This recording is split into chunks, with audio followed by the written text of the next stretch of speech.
Okay. Now let's talk of Bangladesh.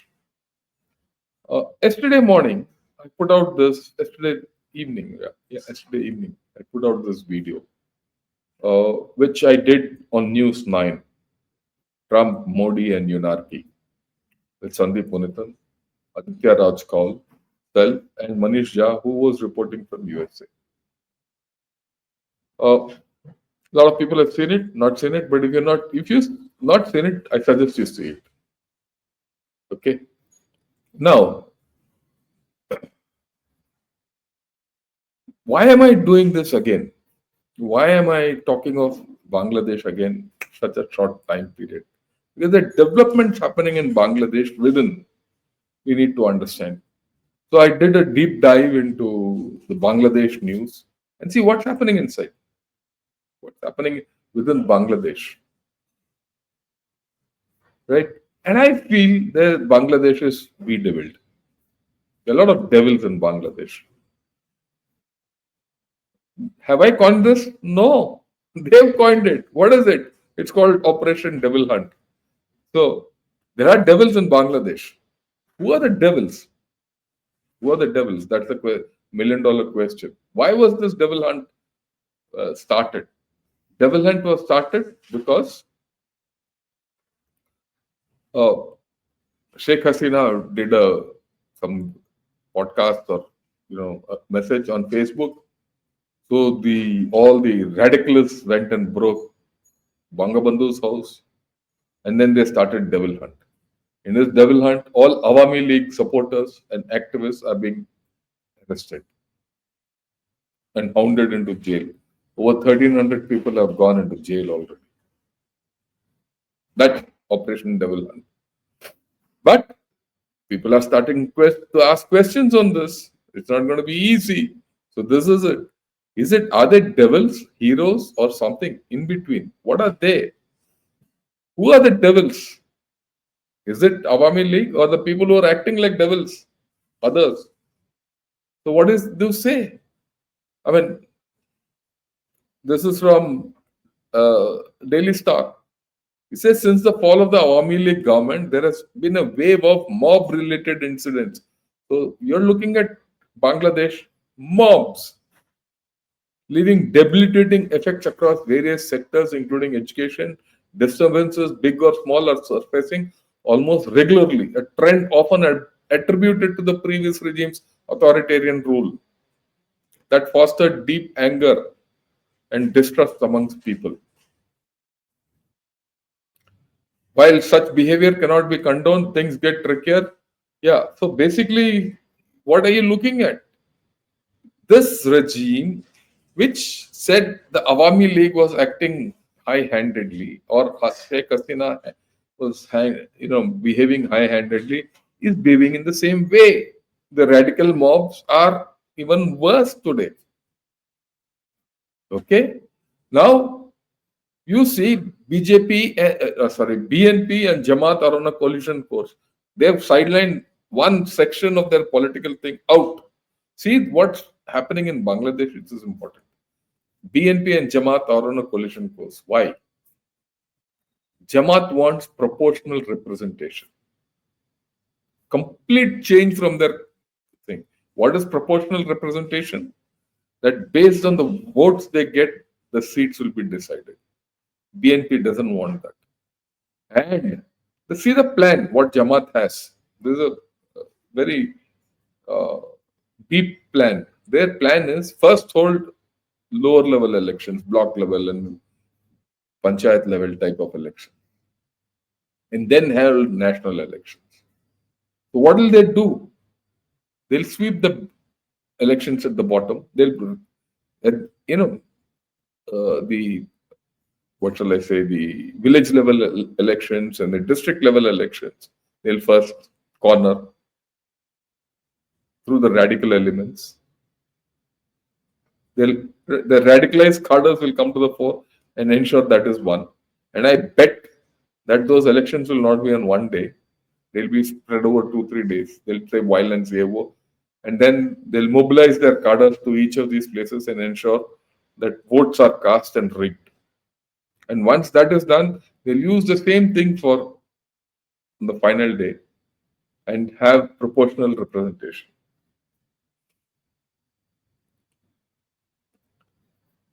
BNP doesn't want that.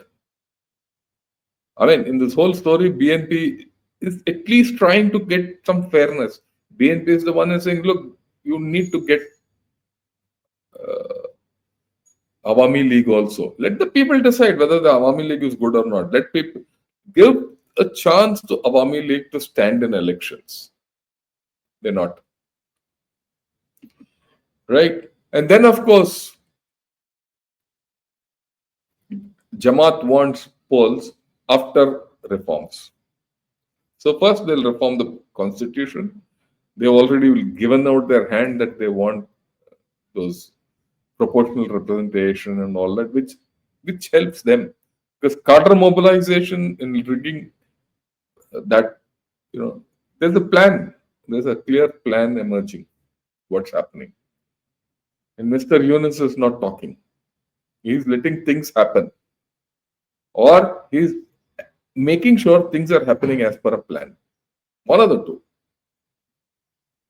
Though he talks something, what's happening is something different. Okay? Now, this is the thing which came out yesterday morning. Or today, I think so. Today's honeymoon period is over of this government in Daily Star. So have a look at it full. What does he say? He says the honeymoon period of the interim government is over. It says the government came in this, I've just bulleted it. The government came to power with lofty promises of change. Yet 6 months later, much of that optimism has begun to fade. The public is growing frustrated because of the lack of a clear roadmap for the future. Inflation continuing to rise and essential goods becoming increasingly unaffordable, many Bangladeshis are questioning whether the government truly has a handle on the economic crisis. These are things now which are coming out. You see, within crime and mob violence are on the rise, and public is losing confidence in the ability of law enforcement to protect them. Bangladesh bureaucratic system is notorious for inefficiency, corruption, and an ingrained culture of authoritarianism. The time for empty promises and political gamesmanship is over.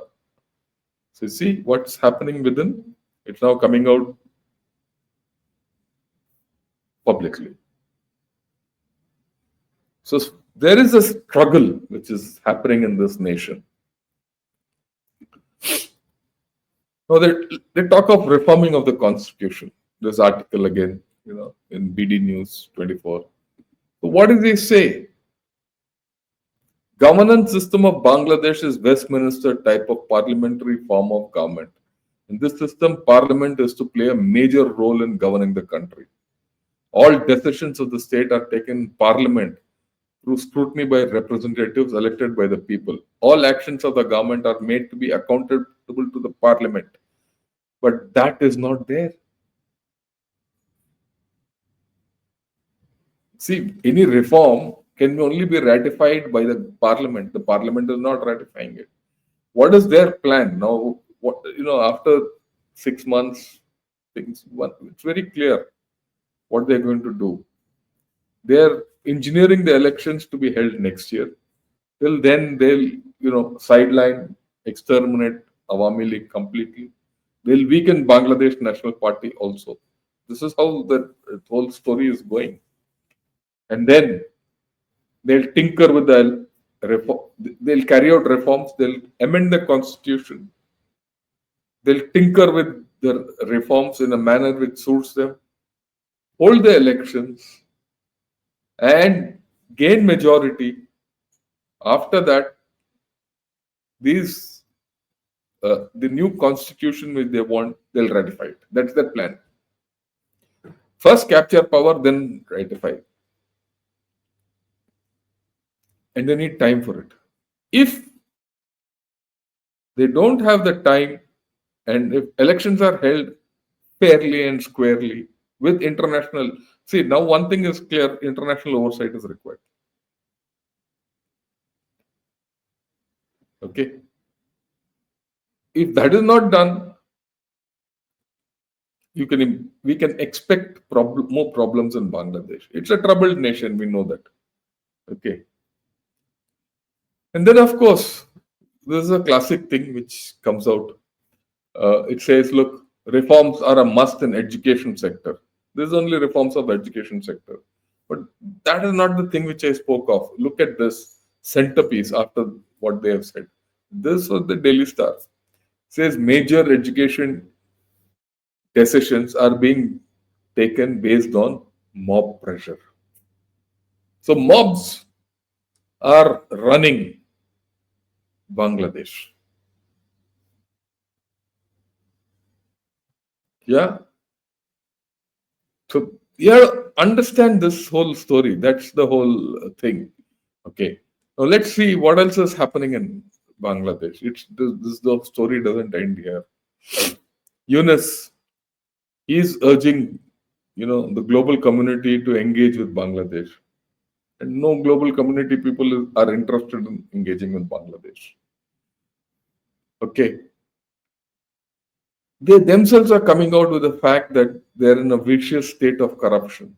You see the one on the right. Have a look at it closer. It's still stuck in a vicious cycle of corruption. And in the South Asia ranking, see where Bangladesh is. It's ranking 151, even below Pakistan. It's got a score below Pakistan. So you're talking about a corrupt country, radicalized, in trouble, politically infighting on. Yeah. So this is the real picture. And then now they don't have money also economically.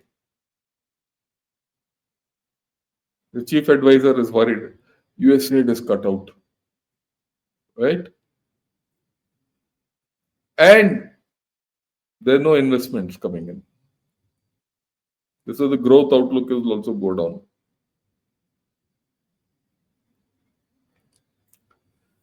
Okay. This is the latest transport strike. Earlier, there were tanker strike, rail strike, some postal strike. So every day there's a strike. Electricity not there, fuel not there, so inflation. So if you see the sum total, it's going from bad to worse. And then they come out with this, because Dhaka Tribune comes out with this classic headline. What does it say? Modi seeks to avoid Trump's wrath. So that's their story. But what did Modi say? He said, take care. Like he's pointed to, rather, what did Trump say? In this, a question was asked. In fact, yesterday, if you go to my video which I took out yesterday, it's very clear. Trump has said Modi will take care of it. The Prime Minister will take care of Bangladesh. People have said, the first part, they have said, no, there's no deep state involvement in, Bangladesh. Naturally, no president will say, my deep state is involved in Bangladesh. But further, he's pointed to Modi, he says he'll take care of it. So, this is an arrangement which is now being evolved between USA and India. I'm sure Bangladeshis who are seeing this understand what I'm talking. What happened with Sri Lanka? I keep going back to that. What happened with Sri Lanka? Sri Lanka went into a problem. We helped them out. It was not China. It was not USA. We helped them out. And USA said, go and help them. Do what you have to do fit because they are your neighbor. That model is there. And that's being applied now. It will be applied now whether you like it or not.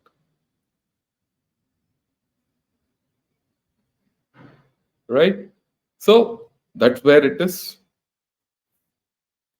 This is something which has come out today from South China Morning Post. The Chinese are expecting India to step in the void of US aid being cut, at least in the neighboring region.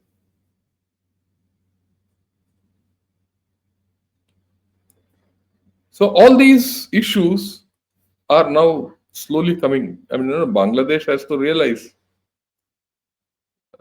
where it stands. No one, be rest assured, no one is going to help Bangladesh. Even China will not be able to help Bangladesh. We don't want to help you. Let me also put it this way. I'm very sure no one in India wants to help Bangladesh, right? Unless Bangladesh changes its mental orientation. Many people might say, oh, we are not bothered. We don't want India. Be happy. Just be happy. We'll also be happy where we are. Even Pakistan said that today. I heard a lot of people saying, oh, is there a chance of India looking towards Pakistan? But, our clear idea is this: Pakistan can do what it wants. We've started looking beyond Pakistan. We'll start looking beyond Bangladesh very soon. You have nothing, you will fight. That's your troubled past. But you have a short memory. And I'm going to keep jogging this memory. Look at this. Look at this headline. The problem with the current rulers of Bangladesh and the people who are in power in Bangladesh is they have a short memory and they are ungrateful. Ungrateful. This is the word I'm using. I'm not talking of entire lot of Bangladeshis. I'm talking of those of you who spew anti-India venom. Look at this. This is an article which says it remembers the role of Indian students in 1971. Indian students, not the army, not the navy, not the air force, the students. What have the students done to help Bangladesh? Very, very interesting. Okay. This is what I excerpt from that article. The days were very long for the passionate young medical students. They would get up at 4 o'clock in the morning to prepare snacks, sandwiches, and bottles of drinking water for the day, as well as the necessary medical supplies needed for the day. They were then able to set out for the refugee camps soon after 6 a.m. every day. They would return after dark and then plan and prepare for the next day. Just think what these people sacrificed, our young people, right? After the Calcutta University authorities understood the value of the work undertaken by the medical students, their work in the refugees camp was officially regarded as the practical, social, and preventive medicine part of the students' MBBS. The success of Oxfam's initiative with the young students became well known, and we received monthly batches of students and doctors of some Mumbai medical colleges, Cuttack Medical College, and Christian Medical College, Ludhiana, Punjab. People came from all over to treat Bangladeshis, young people from morning 4 o'clock to night. Okay. So this is what young doctors were also sent to work with us from Gujarat branch of Indian Red Cross. In addition to the medical students involved in the relief work, volunteers came to assist with sanitation and feeding work, as well as for assisting setting up of impromptu schools.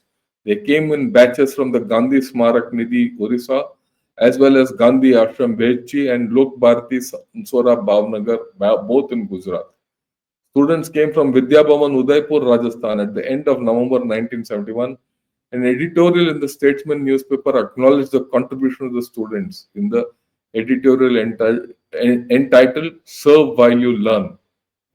The editorial reads, the commendable enthusiasm with which thousands of medical students from Kashmir to Kerala have responded to the needs of East Bengal refugees suggests that a willingness to serve is by no means lacking, even in the prevailing anarchy of Indian universities. Young people came sacrificing everything. In today's Bangladeshis are being ungrateful. That is what I wanted to put across.